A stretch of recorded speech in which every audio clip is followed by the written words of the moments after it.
Welcome to the Pursuit Podcast. During the spring semester, we are focusing on the themes of rest, renewal, revival, and reconciliation. We hope these words from the Student Ministries team will not only challenge you, but encourage you. Enjoy! Hello, ladies and gentlemen, Bethel students, faculty, whoever's listening. Welcome to our Student Ministries podcast. Yeah. My name is Nathan. I'm a sophomore biochemistry major. A question just for you guys to get to know us a little bit better is, if we were an ice cream flavor, what would we be? And I would have to go with Moose Tracks. Yeah, lovely people hosting with me. How about you guys?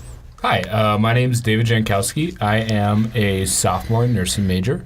And just to go off Nathan's question here, I'd go with coffee. It's kind of hard to go wrong with it. Get some caffeine, some good rich flavors. Coffee milkshakes all day. Yeah. And I'm Maria Redding. I'm a junior biokinetics major, and I would definitely be caramel cookie crunch. Ooh. Yeah, and I'm Julia. I'm a sophomore nursing major, and I think I'd have to say Rocky Road. Good one, Jules. Yeah. Good one. So today's podcast, we're going to be talking about reconciliation. And this topic is very wide and deep, so we won't be able to answer all the questions you might have about reconciliation. We don't even have all the answers, believe it or not, about concerning reconciliation. But I'm a big definitions guy, and so I went to the reliable source of dictionary.com. Come on. Classic. Of course, everyone goes there, right? And they defined reconciliation as the restoration of friendly relations or the action of making one view or belief compatible with another. I feel like this is a good kind of stepping stone into this conversation of reconciliation. But we are Student Ministries, so what are your guys' thoughts on reconciliation and kind of like a Christian mindset with like a Christian spin on it? Yeah. I think that makes me think of 2 Corinthians chapter 5, 17 through 20. It's called the Ministry of Reconciliation, and this is what the verses say. Therefore, if anyone is in Christ, the new creation has come. The old has gone, the new is here. All this is from God, who reconciled us to himself through Christ and gave us the ministry of reconciliation, that God was reconciling the world to himself in Christ, not counting people's sins against them, and he has committed to us the message of reconciliation. We are therefore Christ's ambassadors, as though God were making his appeal through us. We implore you on Christ's behalf, be reconciled to God. And I feel like essentially that's saying by sending down his son Jesus, we're able to be reconciled to God, which is just so cool. And it makes me think of this quote from Curtis Paul DeYoung in his book Reconciliation, Our Greatest Challenge, Our Only Hope. Quote, when Jesus was crucified, the stage was being set for the greatest act of reconciliation in the history of the human family. Yeah. And I just think that is so cool. It reminds me of a conversation I was having with a friend the other day. And he described the cross as this symbol of reconciliation, and the vertical line being a connection from God down to humanity, and the horizontal line being a connection from humanity to humanity. And through this like symbol of Christ's death, we now have this symbol of reconciliation and this hope that has come through God. And I just think that is like so cool. Yeah. That's a sick way to like think about the cross and like how Jesus is able to reconcile with us. I was mind blown. I was like, whoa. Julia, so it's like a quick question. Do you feel like, so you described it, the cross is like a vertical line between man and God, so us and God, and then horizontally between people. Do you feel like that horizontal line's always going to be present? Are we called to be reconciled to everybody, or is there a limit where we kind of draw the line? Yeah, I mean, I think that we're always called to be reconcilers. Like, I think Christ came and died for a reason, and reconciliation is so important. And we're definitely being called into relationship and reconciliation, but like, we're imperfect humans, and so it doesn't always happen the way we want it to happen. Okay, that makes me think of another question. So you're talking about as believers and such, we're called to reconcile. So question for anyone, the floor is open. Does reconciliation look different for non-believers versus actual believers? I know, like, for me, I think there's definitely reconciliation between non-believers, even if both parties are non-believers or if one party is and one party isn't. I just think it's like looked at differently with whatever group that you're in, because everyone goes through like really troubling times and differences and just trying to figure out all these things. But I just think as believers, they go through it in a way that we seek Christ as the center, and we see him as the one who reconciled all our differences already. But then like non-believers, they don't have that. Like they don't have that binding or that togetherness that there's Christ within the relationship. And so I think they definitely go through reconciliation, but without that aspect of, okay, this is looking at, maybe what has Christ has done, what can we do to make this reconciliation about what Christ has done and not about like our own needs. And so I feel like they definitely participate in reconciliation, but it's just done a little differently probably than what believers would do. Yeah, and Go for it. Sorry, Nathan. Just to go off that, Maria, it makes me think of South Africa. For those of you who don't know, I am kind of a history nerd. I'm also a history major. Yeah, I know. Get it. I know. People say it's good for nothing. That's false. So shout out to the history department. But anyways, you were saying how when believers don't have necessarily that common binding with non-believers or people who aren't Christians trying to be reconciled to other Christians, they don't necessarily have that common core aspect binding them together, which is Christ. It kind of fuzzies things up, and it made me think of South Africa, for those of you who don't know. Within the last 30, 40 years, a little bit, maybe more. I'm always good on dates. I know history. South Africa went through a long period of what was called apartheid, which was pretty much racial and institutional segregation and discrimination against people of color.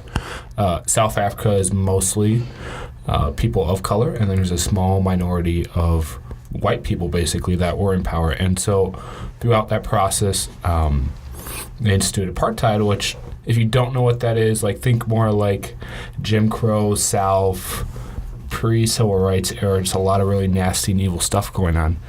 And the reason why I bring that up is because there was this man, well, there's a lot of people, there's this person whose name was Nelson Mandela, tripping on my words, who fought for equality and ended up being jailed for it for a very long time. There's actually a couple of documentaries about it. But long story short, he ended up getting released and became the president of South Africa. There's actually a movie about this. It involves rugby, if you like sports. Matt Damon, Morgan Freeman. Invictus, right? Invictus, right? Yeah. Beautiful movie.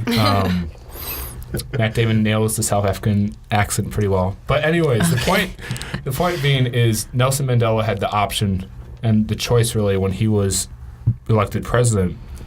Was he going to repay evil with what was done to him, pretty much, or was he going to reach out and try to bring peace and reconciliation? And it was really hard work. I think that's what we need to recognize sometimes, is that reconciliation, sometimes it might be easy as much as like an explanation, like, hug it out or whatever it might look like in your life. Here at Bethel, we have a pretty good community and try to be understanding.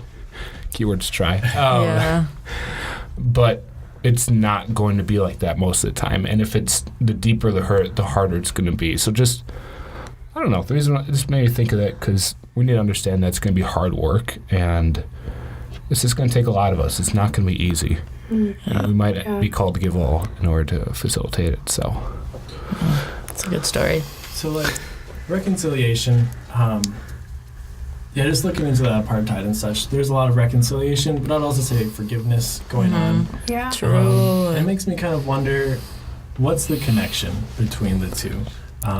Forgiveness, reconciliation, are they the same thing? Yeah. Can you have one without the other, or vice versa? How does it work? That's a good question. I think, like, one of the first things that comes to my mind is that reconciliation seems like it's really a two-way street.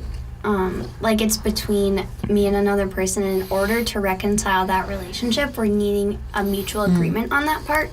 Whereas forgiveness is more one-sided, and I can say, like, hey, I forgive you, but that doesn't mean anything. Like, you don't have to forgive me back in order for me to forgive you. So I think they're similar, but I don't think they're the same. Yeah.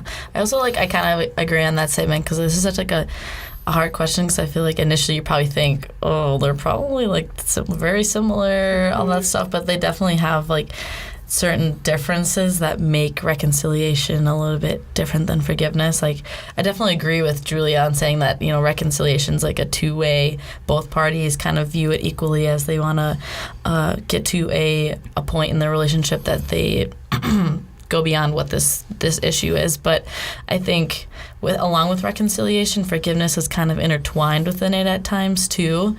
And being so, they maybe are separate, but they also somehow come together as you're going through the process of reconciliation. A lot of the times forgiveness is within that and within that relationship that you have with that other person, Right. which is significant. It's kind of like squares and rectangles. What is it? A square can always be a rectangle, but a rectangle is not always a square. Something along those lines. Yeah, that's it. So Nice analogy. Yeah, that's a good one, Nathan. Good. So I guess I have a question, going off what you guys just said. Does forgiveness always come with reconciliation? Are they together, or can you have one without the other? Are squares always rectangles? Oh. Yes, Yeah. but what's the rectangle here, I guess, is what I'm asking. I feel like Julia said earlier, forgiveness, you could forgive someone, for the past or for something that's happened, but maybe you're not totally reconciled because the other person doesn't maybe seem like they did something wrong, or they just don't feel on the same page as you, is where I think the forgiveness can happen, but maybe reconciliation takes a little longer. Yeah. Right. Also, we're called as Christians, I think, to participate in reconciliation as much as possible. Yeah. But we can't forget we also live in a fallen, broken world. And so, True. Personally, I don't think reconciliation is always going to be the appropriate answer that we can make. Sometimes it's just not safe. We have to use discernment in that sense, where forgiveness is the only option that we can do. And then reconciliation won't follow. As unfortunate as that is, it's just the world we live in. Yeah. So, can reconciliation look like walking away from an unhealthy relationship? Sorry. Go for it, David. Okay. It's all okay. you. All you. All right, full blow. Here we go. I would say no, Julia, because like we were talking about earlier, and if we go back to goodoldictionary.com, it says that reconciliation is the restoration of friendly relationships. Yeah. Keywords relationships, so that means two parties or more. And so I would say no. I don't think we should feel bad about that. There's been times in my life where I've had to walk away from very unhealthy relationships, and unfortunately some people have done that for me, and still never got closure about why that happened. But for that person at that time, that's what they needed to do. So I don't think that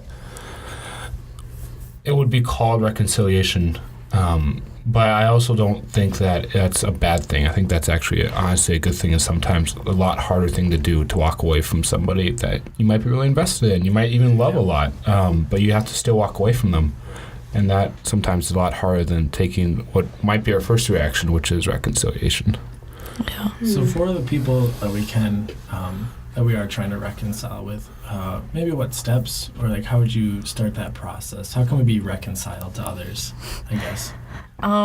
This one I just really love to dig into, because it's a really good question, and I feel super hard to answer. Maybe this might even be this isn't the concrete answer, but I think it's just really cool in this context to look at maybe some biblical aspect. And for me, my church is going through Ephesians, and it's just been so super cool to go through an entire book and just to see how Christ has been formed through it, and how he's been intertwined in the words. And so in Ephesians chapter 2, if you want to look at it later, verses 11 through 22, Paul just talks about how the Gentiles were the ones who were separated from Christ, and we had this other group, the Jews, who were the ones that were chosen as to be a part of the covenant, and they looked at the Gentiles as a different group that was just completely on the opposite end of the spectrum, and they didn't want any relationship with them. And it just made me think, like, literally, we're the Jews and the Gentiles when we're reconciling with other people. Like, we are those two groups that are, like, battling each other, and we're so separate, and we feel like there's nothing that can bind us together. But then Paul talks about how literally Christ makes the two groups one, and he breaks down the walls between them. And, like, in verse 13, he says, "But now in Christ Jesus, you who were once far off have been brought near by the blood of Christ. And for he himself is our peace, and he made us both one and has broken down in this flesh and divides the wall of hostility." And so, like, literally Christ is the one who, like, is our peace and also made our peace. And so I think, like, we can be reconciled as believers because of what Christ has done for us, and he tears down those walls, and we don't have to, like, fight that because of what he's already done. And so, like, it just makes me think, though, like, when we have difficulties within relationships, like what's the source of those? Like, how does that even happen in the first place? You know, like, we know that we're reconciled because of Christ, but we still have these problems. Like, what do we do, like, about that? Like, that is just, like, our nature. Like it's, I don't know, up in the air for that. I think a big part of it, and for me too, is honestly pride. Pride can look like a lot of different things in a lot of different ways. For some people, it looks like never taking help. Other people, they're never going to be wrong and they can't admit their faults, and the list goes on and on. And yeah, I think it's pride actually, like, as you're talking, made me think of actually a story within Scripture, the Prodigal Son. Just like brief overview if you don't know it. This rich man had two kids. There's an older one and a younger one, and the younger one was kind of a wild child. And then, like, once he got of age, he was like, "Hey, Dad, like, I got a trust fund. Give it to me. See ya. Peace out." And Dad's like, "You know what? All right, here you go. Here you go. Sorry, David. Go to Las Vegas, have some fun." I mean, he didn't say that, obviously, but, like, he basically said, "All right, here's what's coming to you. Here it is. This is your fate. This is your life. You have to go live it now." And so the son went off and did that and ended up flat broke. It said that he was working or living with pigs, which, like, for Jewish people was a really big no-no because pigs weren't kosher, they weren't clean. And eventually he's like, "Hey, what am I doing? I can just come back to Dad, and, like, he's going to accept me with open arms. Like, I've been dumb. He'll, like, give me clothes and food and, like, pick me up." And so he came back home to Minnesota from Las Vegas, and his dad was there, and, like, he ran to him and picked him up. But, like, that's not the end of the story. The older son was very spiteful about that. He's like, "Dad, what the heck? I've been here with the family business this whole time. I've been sacrificing." Like, Jimmy came home. He gave him a big lamb. We're having a feast. And if I asked for, like, a small goat, you wouldn't even give that to me for my friends. And so, like, the reason why I say that is because pride. And I know in my life, a lot of people might identify as maybe the prodigal son. They go away from some aspect of their life or faith, and they come back, which is incredible and a miracle, honestly. But I think for some of us, we don't always identify as the older son when that is us. And it can take a lot of humility to realize that we have pride that might be in the way of reconciliation, because I'm willing to bet that older brother to that young blood who went out to Las Vegas probably wasn't in the best mood to be reconciled. And just, I think, just pride and understand that, like, we have our own problems, and even if the person hurt us, we need to sometimes step up and be the bigger person. Yeah. Just looking even more, like, building off of that pride, looking at the prodigal son, I can see a lot of correlation in myself, maybe college students, besides being flat broke. Just the idea that we don't need help from others. We don't need others' approval necessarily. We want to do things on our own. And that's so counter to just the idea of reconciliation. Like you said, it takes two parties. And I love how you said, like, we need to step into that. We really need to be intentional about getting into reconciliation, getting rid of the mindset of, I can do it on my own, in a sense. And I think that kind of builds off of the pride idea. Like, we're prideful, like, I can do it on my own strength, but really, it takes two. Major major key.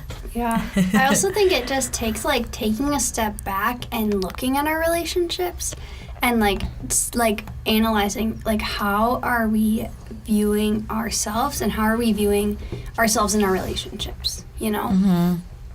That's true. So, like as a question, like how do we view like our relationships? Yeah. Kind of. Yeah. How do we view our relationships? Yeah. I don't. Oh. Like that's a tough one. It makes me want to like. I just have to like think about it because I think my view of my relationships has like totally changed since like coming to Bethel, and a lot of it has just been okay. As my relationships, are we going to be honoring God, or are we going to be like honoring ourselves? And I mean, I feel like I've definitely built more of a okay. What is my purpose? My purpose here is to strive to keep going with the Great Commission, and to like even my friends who are like believers, like we all still like need to remember what the gospel is. And I think I've learned that like we all need that still, and like our relationships are like centered around that. But it makes like your relationships grow so much more when you like realize that you're like, this is being intentional and being purposeful because I want to show people love, and that love comes from Christ and all that kind of stuff. So kind of making that vertical and the horizontal as one, while within our relationships, is kind of how my view has changed since high school. But I don't know. Yeah, that just made me like, wow, like claps for Julia, the woman who likes caramel cookie crunch ice cream.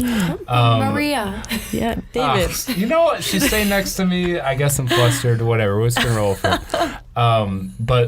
But seriously, that made me think of the two greatest commandments: love God with your whole heart, soul, and mind. Then love your neighbor as yourself. Do my exegesis on that.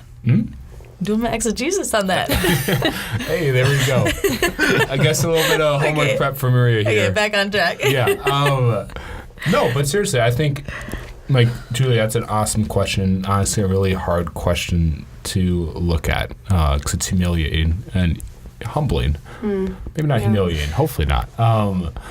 But, yeah, I think if we just look at it from that perspective, that we're always trying to honor God and love our neighbor, and like with that, like at least for myself, like I try to view people as they're all made in the image of God, and so like with that, they're so valuable in God's eyes. Because I know sometimes I look at somebody and I don't think that. It's like, oh, you do this, like kind of out there. I mean, fill in the blank, whatever that might be for you.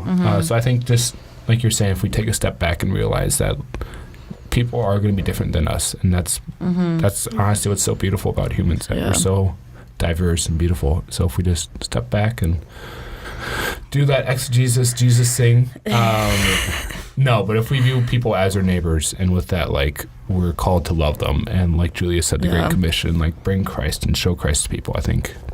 Wasn't Julia? Were you were saying a quote before about reconciliation? What was? Do you remember off the top of your head by chance? Yeah. So in this book called Disunity in Christ, Christina Cleveland writes, "Fixating on differences makes us ignore glaring commonalities," and that was kind of what like David was saying about like being different and thinking things of people who are different. Like, how can we focus on our commonalities rather than our differences? Kind of like an us versus them mentality. We want to get away from that and really just like the one body, us mentality. Words. Preach it. So reconciliation. Question about it. So, is there any time when it can actually be finished or completed?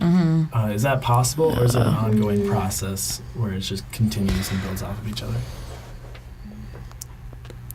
What? Got any thoughts, Jules? I think that I don't think here on earth we're ever able to complete reconciliation, because I feel like this notion of completeness in relationships is kind of a notion of perfection, and we're not going to have perfection in this world. And so I don't think in our human relationships we're ever able to fully reach this completeness and wholeness. Yeah. But I think like through leaning on Christ and through finding strength in Him and finding an ability to see the goodness in relationships, I think we're able to reach something that's good. And I think we're able to reach something that's true, but it won't be complete until we're like standing up in heaven and standing with Jesus. Yeah. And that's when we reach this completeness, because we're up there and we're up with God and we have completeness in our reconciliation with Him. I think like the key thing is like that could be like maybe like discouraging people, or it's like, oh, I'm gonna be struggling with this like forever. Yeah. But I think like to start like the process of reconciliation can be even difficult in itself, though too, and like just seem like a daunting task. But I feel like one way we could start that process is just to literally just have the boldness to pray about it and to just bring it to Christ and ask Him, because it's, if we're going through some like hard, difficult time with someone who's maybe hurt us, like it's our nature as humans is gonna be, I'm not gonna love that person, I'm not gonna try to express my forgiveness or to even reach out to them. But going to Christ for that, like He's gonna be able to provide us with the love that we have to be able to spread it down here. So taking that vertical from the cross, that love from Christ, and bringing it down and using it horizontally is how we're going to be able to do it. Because when someone's hurt you, to be honest, it's really hard for you to try and love them back. Like if they've done something to you, and it takes more than just our human nature to love somebody. I love that. It's like, because Jesus, like our goal as humans is to be as like Christ-like as possible. Right. And He never said it would be easy. In fact, He mentioned like it'd be very hard and difficult. And just what you were saying, like we have to be really intentional about stepping into that. Yeah. It's not going to be easy, but we're called to do it. Yeah, I also think that, like, yes, just yes, period. No, yes, but yes, but we need to realize when. I know there's a but in there, but whatever. But we need to realize when we are actually the person who hurts people, and like be aware of that and be receptive to that. Because there's times when I've hurt people and they're like, "Hey, you did this to me." My first reaction, like knee-jerk reaction, is to be like, "No, I didn't. Like I would never do that. Like I'm better than that." So let's keep that in mind. Like, hopefully, we're all sinners. That's the truth. Point blank. But just realize that like we are gonna fail, period.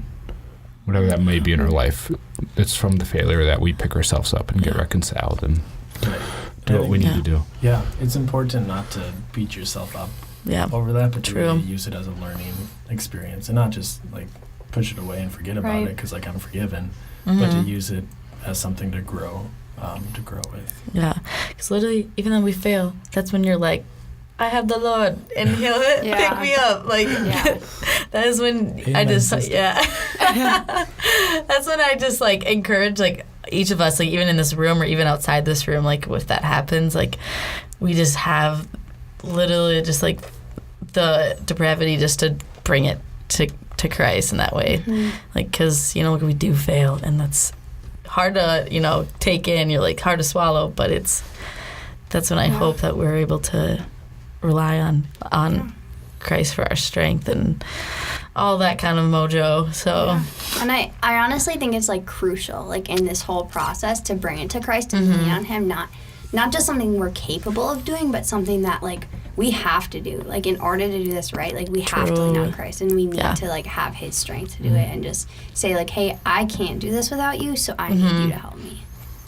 Full dependence. Do you guys have any like practical next steps concerning reconciliation? How do we implement this idea into our own lives in the near future? My first initial thing is just pray about it.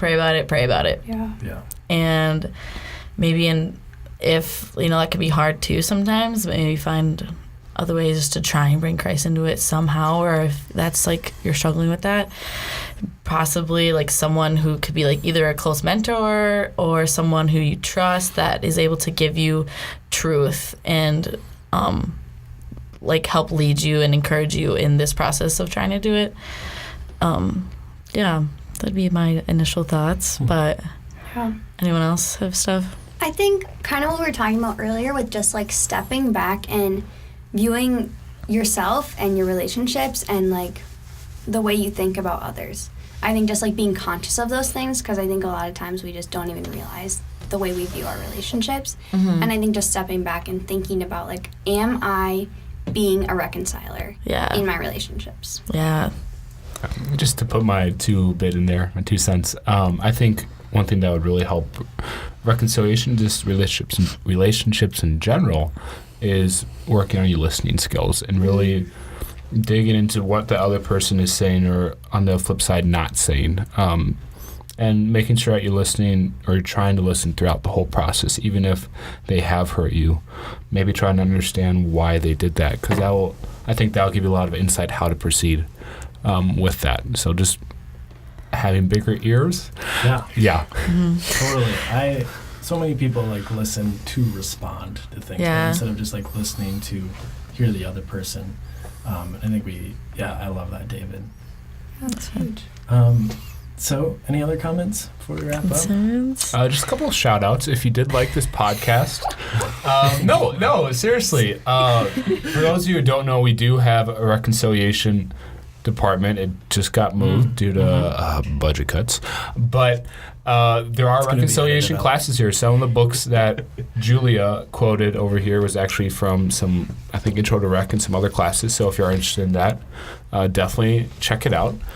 Also, we have Prayer Burn coming up. It'll be our last one.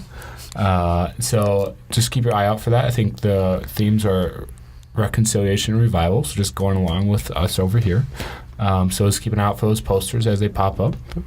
And that's what I got. So awesome. Thank you, everyone, for tuning in. I enjoyed it. I hope you guys enjoyed our little spiel of reconciliation. So fun. And as the prodigal son said to his dad, peace. Thanks for listening to the Pursuit Podcast, brought to you by the Communication Department Podcast Studio. Make sure to check out BSG's Instagram page for our other available episodes. Email Student Ministries to get connected with our weekly devotionals that complement this series. Have a blessed week. Take every treasure, take this life.